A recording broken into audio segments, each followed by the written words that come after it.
Welcome to the Saber Factory. Hello there, Kevin here at the SaberFactory.com, and in this new video of our first steps with a lightsaber playlist, I want to talk about some frequently asked questions, some quick troubleshootings, just in case this is something that you're facing, and here's a quick answer. So some of the, I have in front of me some of the most frequently asked questions about issues that you may face. One of the most common is, it comes actually the most often, is my Saber doesn't charge, or it doesn't hold the charge, or it doesn't start. So, as I explained in previous videos, you might have one of those golden slide-out cores that have a power switch at the top. If that is the case, well, you need to turn the power switch on to charge the Saber, or else it will not work. You need to have it on also to turn the Saber on. So maybe your lightsaber doesn't work because you charged it thinking, oh yeah, I'm turning my Saber off and now I'm charging it. But no, the kill switch, the power switch here, kills the power to and from the battery. So to charge the battery, you need to leave it on. So that's honestly the most common issue and misconception. We're updating the user manual to take note of that because it is a new design. But yeah, here it is. Also, sometimes if your battery doesn't hold charge, well, first know that depending on your use, you might have between 30 minutes to 2 hours of battery. You'll never have more than 2 hours of continuous runtime with the lightsaber because it is a very high discharge object. But and in the case you use like a NeoPixel with massive pre-on effects, a lot of clashes, a lot of lights and pulse or rainbow effect for a long time, like if you demand a lot of it, it will discharge very quickly. So this is the normal use case, so don't expect more than half an hour to 2 hours. On average, an hour and a half. Most users, even with a NeoPixel fighting, will have an hour and a half of continuous use. But in the case you really feel that your battery went to 100% and now is draining very quick, make screenshots of it and send it to me on the support chat. Maybe there is a battery issue, a battery drain, and we can replace it for you. Regarding the battery also, if you do not have one of those new slide-out cores with a power switch and you leave your Saber on a shelf unused for months or weeks on, the battery will drain and empty out completely, which might require you to use a little trick, and I will show it to you. If when you're plugging the Saber it is not charging, it doesn't want to charge, I recommend that you remove the battery first. Once the battery is removed, I'll invite you to, of course, make sure the Saber is on. Here it's got a power switch. Plug the Saber first. Charging. See, you get the charging command even though there's no battery because the board is powered. But now this is going to create a little spike in current when I insert the battery. And this might sort of like wake up the cell a little bit. And maybe it will do some sound bugs like charging.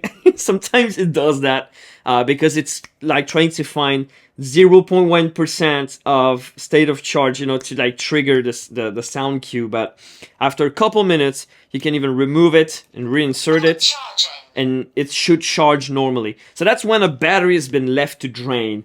I always recommend, when you know you're not going to use your Saber at all for a long time, remove the battery if you can.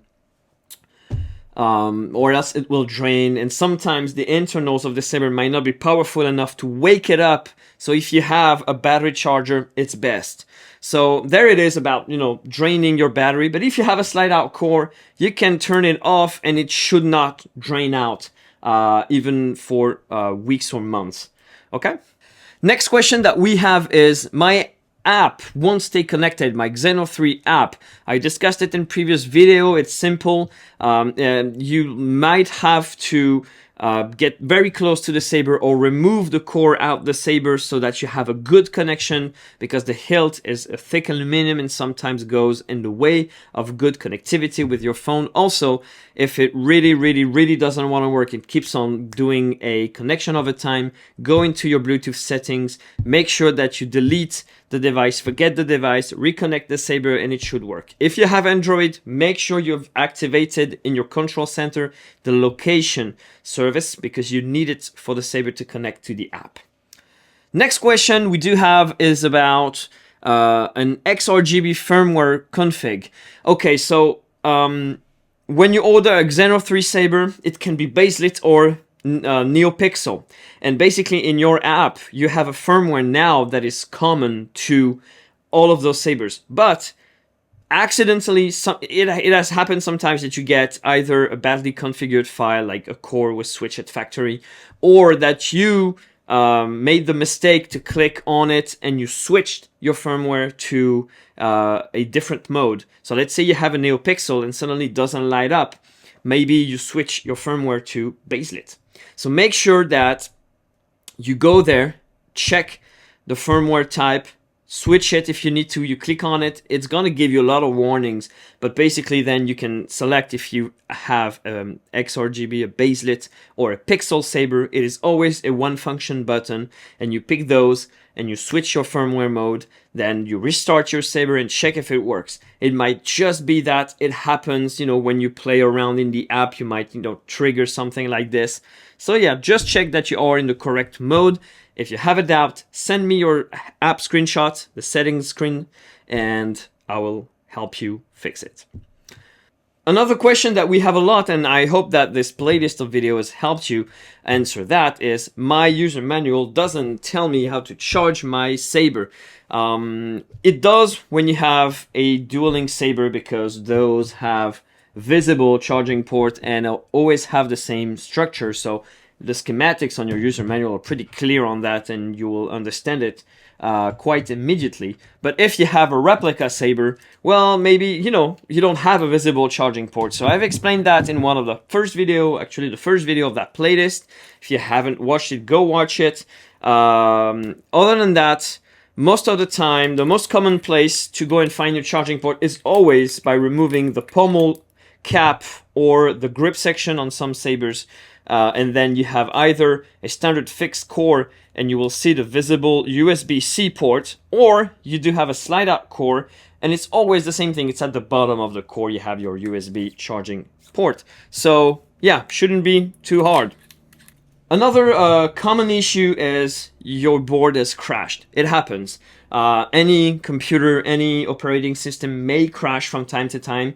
The thing is, when a Saber crashes, sometimes it just stays on, blade on, with like a flash on clash, and it won't stop until it fully crashes or until the battery is empty. So what I do recommend is, if you have a slide out core, remove the core and turn your power switch off. It's gonna shut down completely, then you can turn your Saber on again. In case it doesn't have a kill switch, well, you might just have to remove the battery. So take the battery out, put the battery back in, and you're good to go. On some lightsabers, accessing the battery to remove it might require some disassembling. In this case, if you have a doubt, go check out the disassembly videos I have on my channel. Not all lightsabers are there, but some of them are. So yeah, and if you have a doubt, ask me in the support chat and I will send you a disassembly video to show you how to access your lightsaber. It's never more than 2 or 3 screws on 90% of the lightsaber, so it really never is complicated. There you go. For anything else, of course, I will probably have more questions to add, and maybe I will add a new video of FAQ on this channel. But for now, that's it. If you have more questions, support chat of thesaberfactory.com. Send your questions, leave your email, and if I'm not live, because we're not on the same time zones and I do have a lot of people to answer to, I will always reply and you will have an email. If you don't, after a couple days, check in your spams. I'm very often there. It happens, but hey, I always respond. So yeah, leave your question in the support chat and I'll be with you right away. if I can't, I will send you an email through the support chat. So yeah, there you go. Never hesitate to ask questions. Thank you for watching. Don't hesitate to leave comments, and maybe I will use your questions to make a future other FAQ video. May the force be with you. Thank you for watching.